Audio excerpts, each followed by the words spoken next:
For people who want to know what is the KeithAndrewNetwork, the whole point of my talk show is to show you that even with having a learning disability, I can still amount to something. And at the same time, I'm able to turn myself into an example for people out there dealing with any types of learning disabilities and disabilities to never give up and prove people wrong.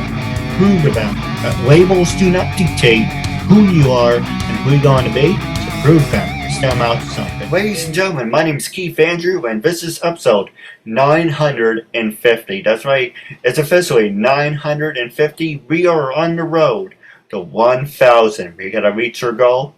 Make sure to like and subscribe to the Keith Andrew Network, available on all social medias. We're available on Facebook, LinkedIn, Twitter, Instagram, hashtag Keith Andrew Network. Today we are here with Jane Bonem, who is an upcoming professional actress in the business. She's very generous and kind enough to be one of my supporters and being on the Keith Andrew Network. So that being said, thank you for being here. Thank you so much for having me. I'm honored to be here, Keith. The honor's all mine. So the first question I want to ask you is, with the whole pandemic going on, people say it's going to be over in a year. A lot of people are still on the fences. But the question I want to ask you, with everything going on, has this given you the opportunity to sit back and rethink your career and see it from a different point of view? Well, honestly, I feel more urgency now. That's a very good question. Now that the pandemic is a little bit slowing down, I kept to my home for 2 years, and so it did slow down quite a bit. Even though a lot of people were going out a lot, I stayed home more because I was very cautious. I never got COVID, and I had 2 vaccines and 2 boosters, and I'm going out a lot more now, but I feel more urgency now about my career, like made me more aware of the fact that, you know, life is so short and that time is moving so fast that I have to really get moving much faster in terms of getting things done in my career. No, absolutely. You know, for me, I used to work in retail, but this is what I want to do for the rest of my life. So it's kind of a blessing for me because I get to do what I enjoy. But at the same time, I like to go to restaurants. I like to get up and do things, not feel like you're under house arrest. And not to talk about politics or anything, but the CDC did a great job on confusing the hell out of people. Wear a mask, go wear a mask. Do what you want. Ask you have to get vaccinated. It's kind of like, how about don't go on the air until you have things rock solid? But that's my opinion. For me, with the pandemic, I get to sit back, interact with people from a distance, of course. But looking forward, you know, I'm looking forward to it's a line from a guy, but like I said, I haven't done my interviews that way till my disability shows more. Someone once said, it's always darkest before the dawn. And once everyone gets vaccinated, this can be in the rear view mirror, and we can going back to some sense of normality. Keith, I live in Los Angeles, but I grew up in Manhattan, and you'd be shocked. I have met a few people who actually are against vaccines, and actually a friend of mine recently who lives in another country just was texting me on WhatsApp the other night trying to convince me of, we're still friends, it would never come between us, but she was trying to convince me from an Asian country she lives in, you know, Jane, these vaccines cause myocardia, and these vaccines, it's do X, Y, and Z. And I said, could we please, you know, not talk about this? Because I've had another person here try to convince me why COVID vaccines are bad, and I've already had them. I've already had 2 boosters, and I firmly believe in vaccines. You know, yes, you can still get COVID. I tried to explain to her, you know, even after you get the vaccines, but it still will be a much weaker case of COVID. Absolutely. It Will would save be lives. And people, in my opinion, who don't get the COVID vaccine, in my opinion, are doing a disservice to others. That's my opinion. no, absolutely. And here on the Keith Andrew Network, you have a right to your opinion. For me, and I don't care if people agree or disagree, if you don't get vaccinated, you're a freaking idiot. Because every to kill a virus, everyone needs to do what is right. But to tell you something funny, but it's not really funny, it's funny in a bizarre kind of way. My heart doctor says, don't worry about COVID, you have to worry about monkeypox. And now we have to worry about polio.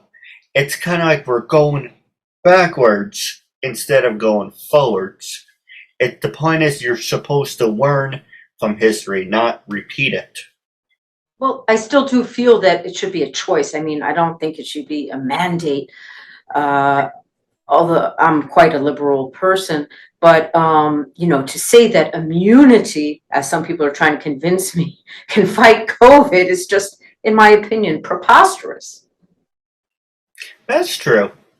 But like you said, at the end of the day, everyone has the right to choose. But for me, I'm gonna get the shots. I got free bum so far. I'm fine. But it's a losing battle. It will eventually fade away, but it will take a longer pause until then. But that's not what we want to talk about. But we can talk about anything you want. But the first question I want to ask you is something hard hitting I want to ask you is, with everything that you accomplished in your career, what are some of your words of wisdoms and some advice you would give to people with disabilities who want to follow in your footsteps? Well, that's an amazing question, honestly, because I have been through a lot of obstacles in my life, to be honest. And even in my childhood, a lot of obstacles, being very petite.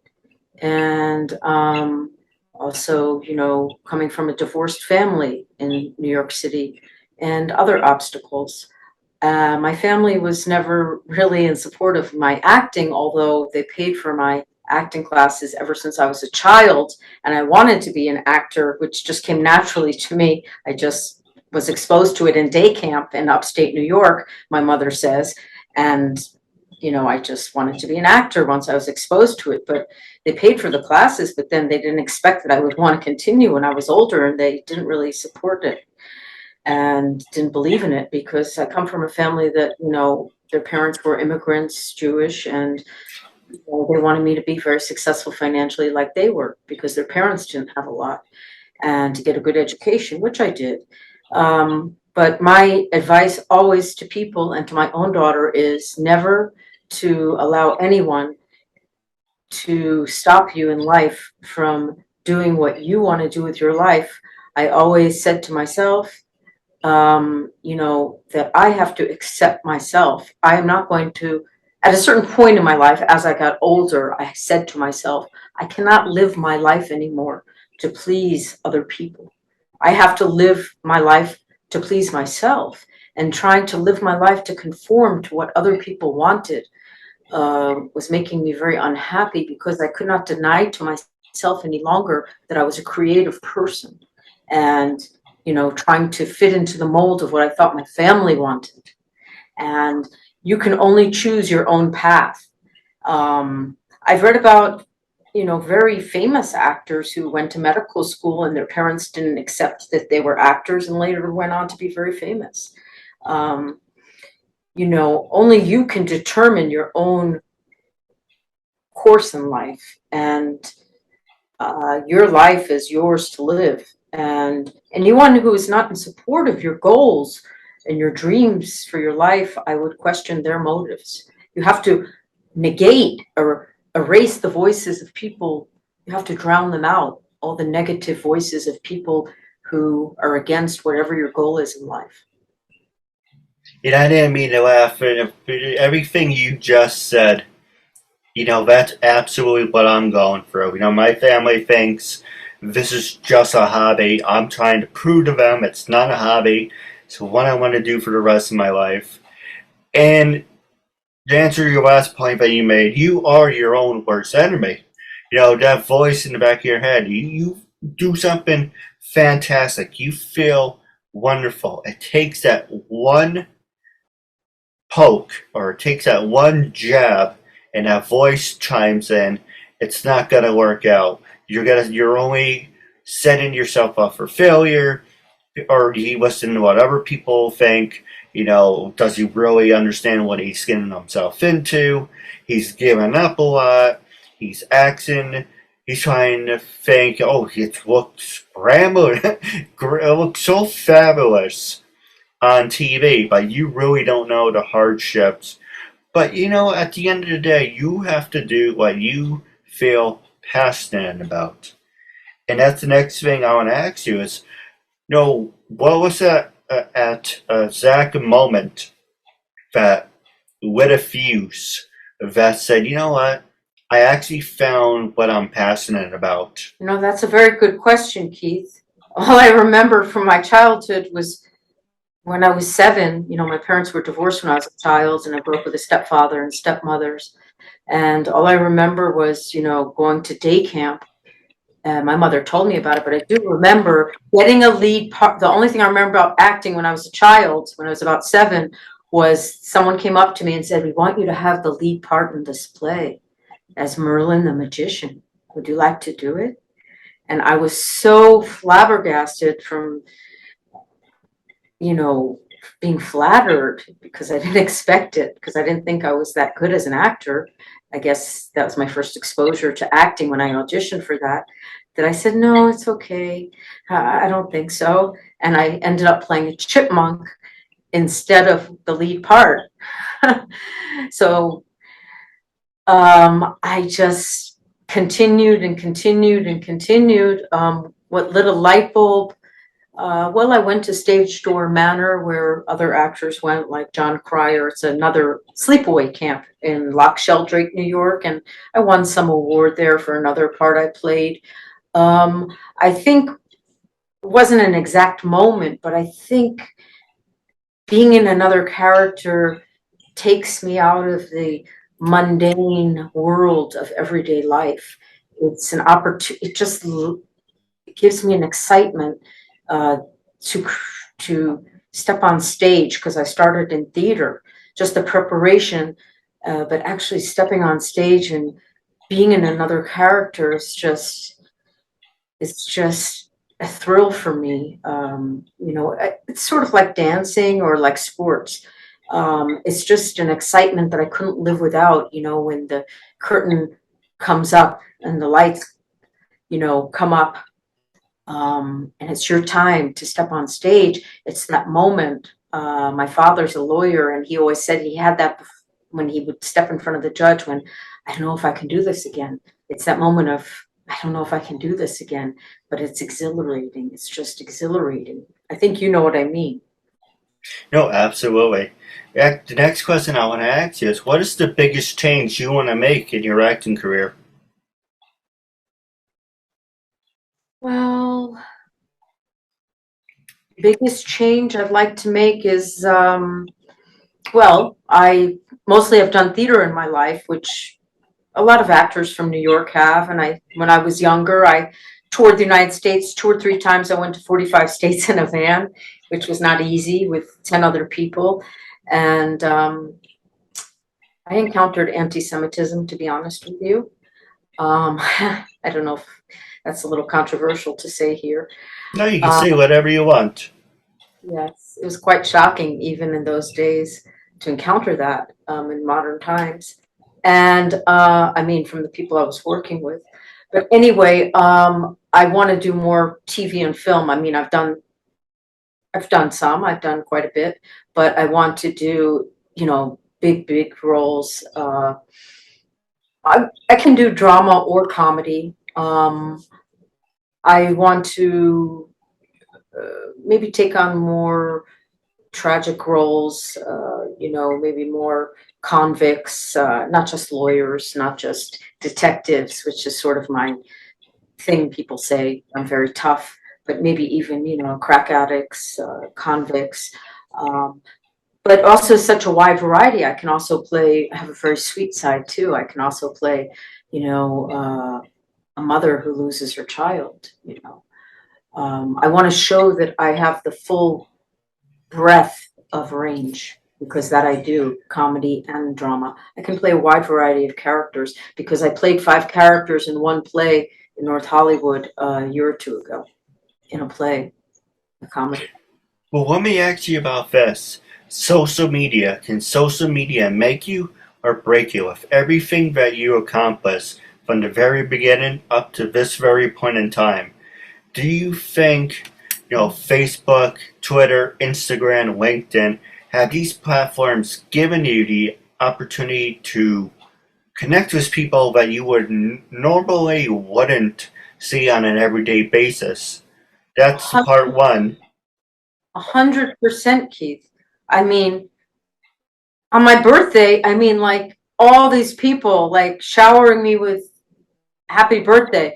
I mean, I've made connections on Facebook and Instagram that I would never have made 20 years ago in New York City when headshots were still filmed in black and white.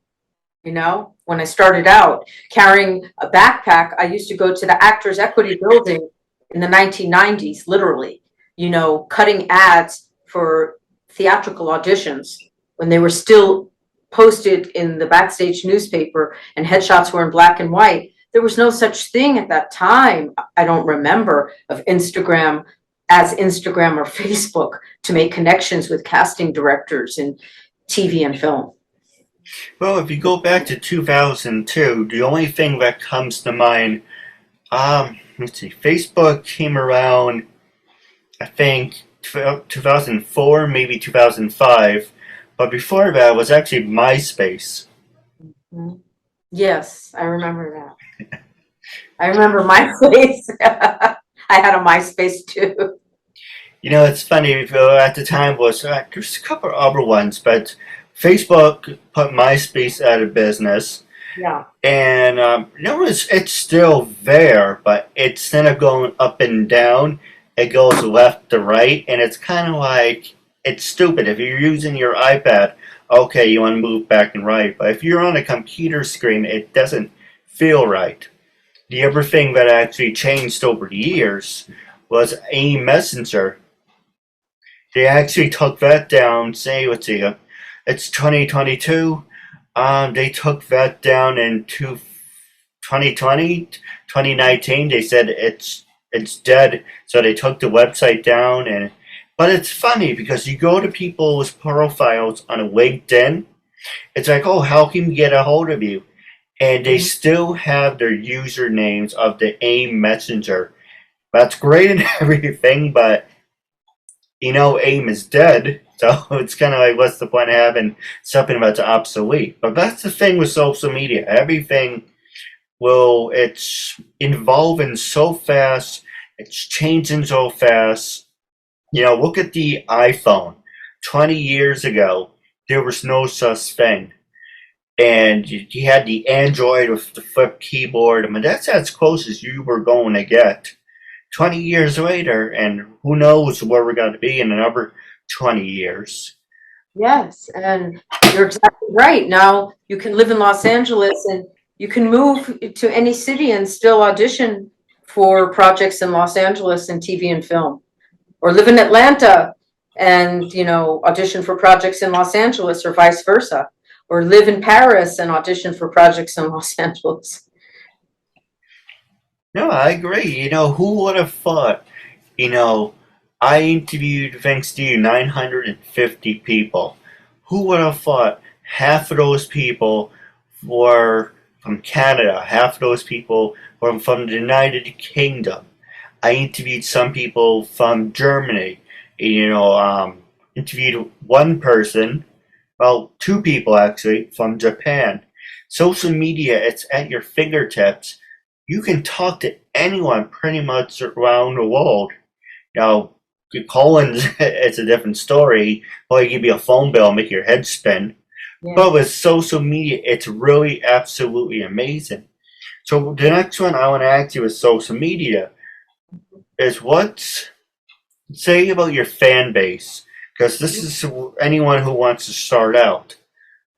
Did you decide, say, I want to be an actress, then create a fan base, or would you recommend creating the fan base first, then start launching your career? No, no. I started out, you don't have to start out when you're a child taking acting classes like I did. And as a teenager and in college, I went to Brandeis University where Deborah Messing also studied theater.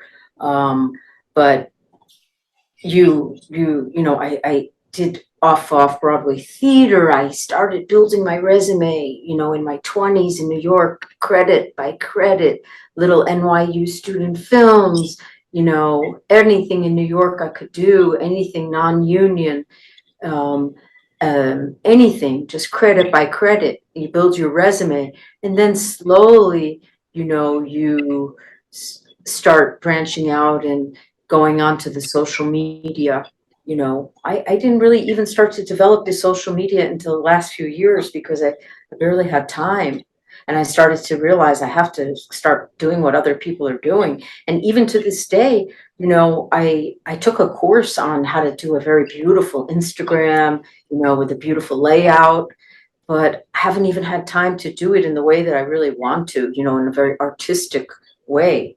I'm just the way I have it isn't even in a really artistic, well laid out way, to really get as many followers as I'd like to. It's not really in a very artistic, good marketing way. I mean, there's ways to really do it that, using marketing metrics, but I don't even have time to do all the things I need to do. But no, you build your resume very slowly, credit by credit by credit, just doing anything you can, even unpaid work. And then, then you start to build your social media, make a little Instagram account, make a Facebook account, start to make connections here and there.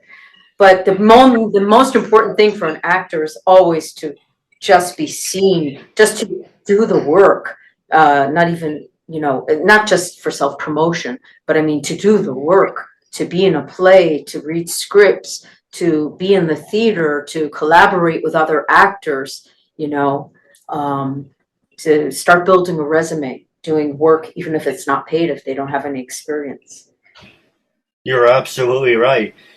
For me, because I'm not educated, I just decided a lot of people have a gimmick.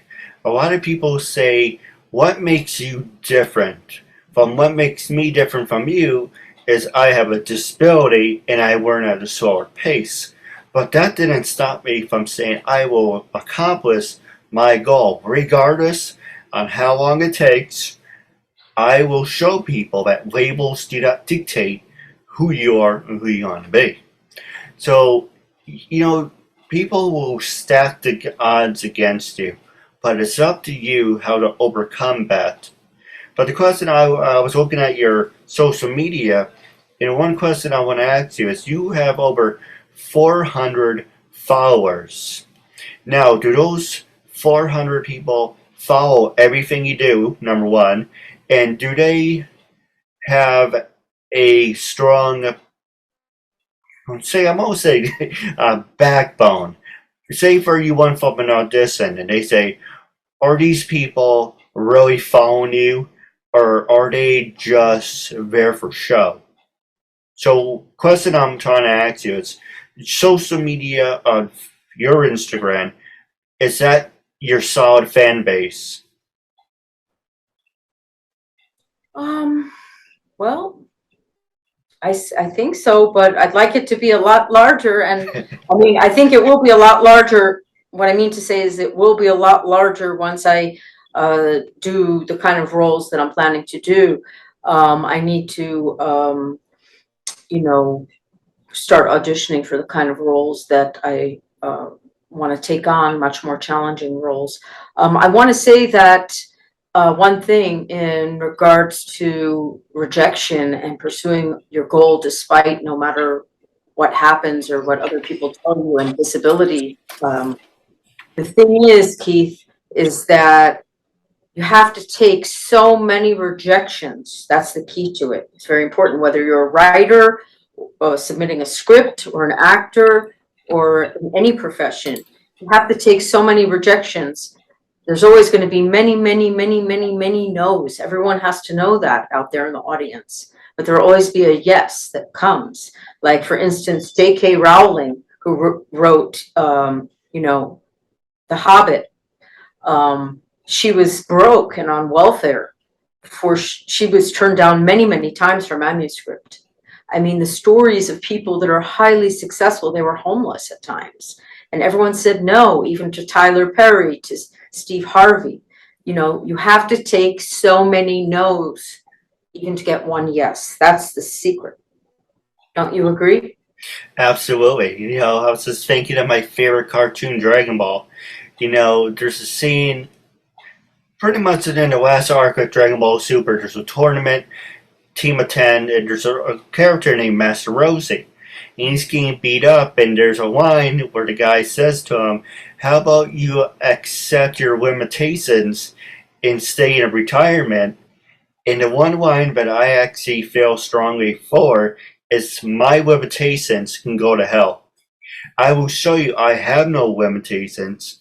Even though people think, hey, you know what?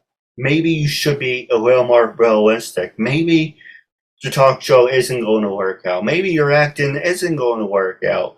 You should accept the fact you have limitations. And every time someone says, accept the fact you have limitations, I say, well, that person can go to hell.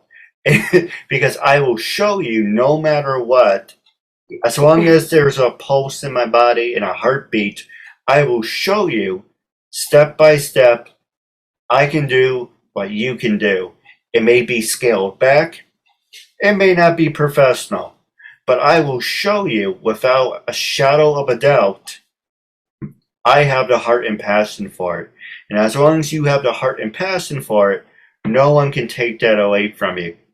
Now, it doesn't mean it's all rainbows and, you know, whatever, but you need to realize, and a lot of people out there, is feel if you need time to find the words for it, you need to have a strong commitment. No matter what, you have to eat shit, and it's uncensored, by the way. You have to eat shit. You know, there's a lot of people that said, like you said, they live in the back of their car. They couldn't pay their bills. You look. There's The Rock. There's a actor named Austin St. John. And there were so many other people that, you know, lived in a car, didn't know how to get day by day. Will Smith said he didn't know he was going to be a big star. You know, there's so many different stories, different variables, different obstacles that are going to be thrown in your way. And not to get religious or anything, but if you want it bad enough, God will throw things in your way, and that's up to you to overcome anything that He throws at you. You know, for me, hey, I learn and read at a 5th grade to high school level. I'm on the spectrum of being retarded. But look at what I accomplished for 9.5 years, and you're an example of this. Look at what you have accomplished in your life. Well, I'll be honest with you. A few people very close to me told me that I can't be an actor. Well, they don't know what they're talking about. Well, because even after I had already joined all the unions, people in my family told me, you can't be an actor. And I'm like saying to myself, you know, I already joined all the unions. I've already, you know, achieved some of my goals. I mean, like, how can they? It incensed me. It did something to me, which I'm sure it does to a lot of people, viewers who have goals, who have been told that they can't do something they want to do. It did something, it rocked my core to be told by somebody else that you cannot do what you know is destined for you from birth, or by choosing later what you are, what's fated for you, what you know in your being you have to do. To be told by somebody else you cannot do that, it's like enough to make it your mission in life to make sure that it gets done. Absolutely. Now, stay tuned for Off the Air. If you're watching on YouTube, Facebook, LinkedIn, and Twitter, make sure to use the hashtag KeithAndrewNetWork, like, and subscribe. As we're on the road to 1,000 next season, bigger, better. It's KeithAndrewNetWork. It's going to be bigger, better, unpredictable.